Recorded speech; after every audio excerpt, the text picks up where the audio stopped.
Alright, now where we left off at the end of season 1 of The Mandalorian was honestly so hype. The way Moff Gideon freed himself from the TIE Fighter with the Darksaber was extremely epic, and it gives me very high hopes for season 2 and beyond for this amazing show. What is good, everybody? It's your boy Darth Sora, and today we're going to look at what we deserve going into season 2 of The Mandalorian early this fall.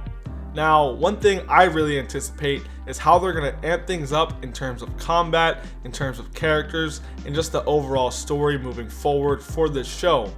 The events of this story currently takes place about 5 years after Anakin and Luke defeated Emperor Palpatine, so you already know the galaxy is probably recovering, while Luke is working on building the next generation of Jedi, and as we learned in The Rise of Skywalker, Palpatine is in the beginning of his recovery in the shadows and probably recovering the Sith Empire as a whole. So one thing I really want to see is hopefully some context on what happened with Palpatine and how he was able to survive. I personally think Baby Yoda is going to play a big part in that. I made a theory on this in early January, so I'll put a link of that in the description below for those who want to check it out. I don't want to talk about it and explain it in this video, so go check that out if you guys are interested. As much as I would like to see this in season 2, I do believe it's a bit early for them to dive into that, especially if they're going to do it at all. I think it's a very big plot point and a big trump card, and I think the show will run about 5 seasons in total, so it's just a bit early for that. That'll probably happen maybe in season 3, 4, or 5, but I do think for season 2 though, we're going to get some backstory on Moff Gideon and what he was doing on Mandalore and how he was able to get the Darksaber. And during this, we're going to get a multitude of feuds between Mando and himself.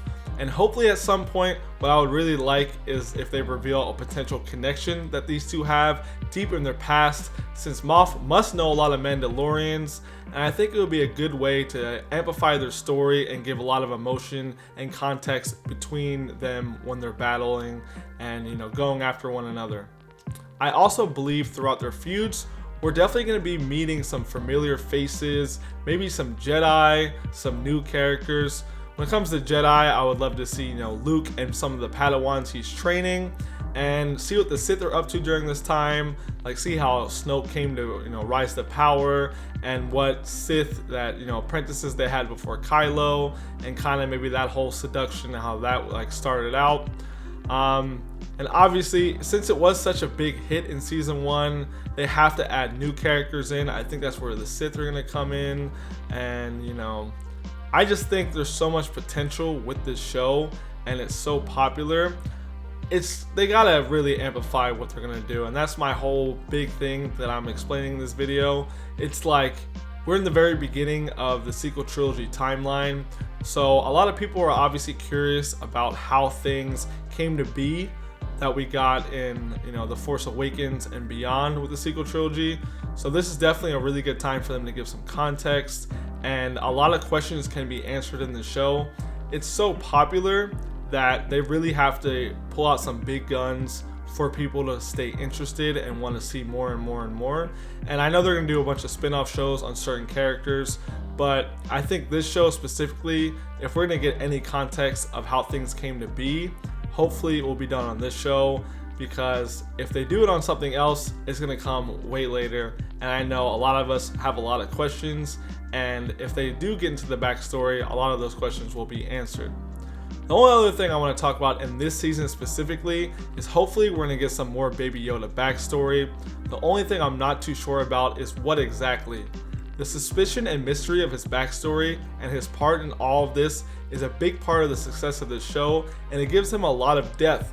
Besides, him being this cute 50-year-old being, I do think that we're not going to get all of his backstory, but throughout the season, they'll really start to set a slow tone, so we slowly learn things over time, which will definitely lead into a big reveal in a later season. Like I said earlier, I think it's going to be Baby Yoda having a part in how Palpatine was able to survive and recover, but obviously that's just a theory, and there's so many possibilities on what they can do with Baby Yoda. And honestly, even if they don't do something like that, I know I'm going to love it, because I'm definitely a big lover of Baby Yoda. He's just too cute not to love. If you don't love Baby Yoda, you probably just don't love anything.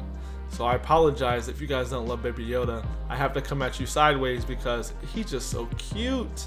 Oh man, I can't wait to see him on the big screen again. So I want to know what you guys think. Do you agree with any of the suspicions and predictions I have? What would you like to see? And what big events or plans do you think they have for season 2? Like, there has to be a big reveal at some point to keep people really interested and involved. And I want to know what you guys think that is going to be. So as always, drop a comment below and let me know what you guys think. And I'm going to end the video right here. So may the force be with you guys and have a great day. I'll see you next time.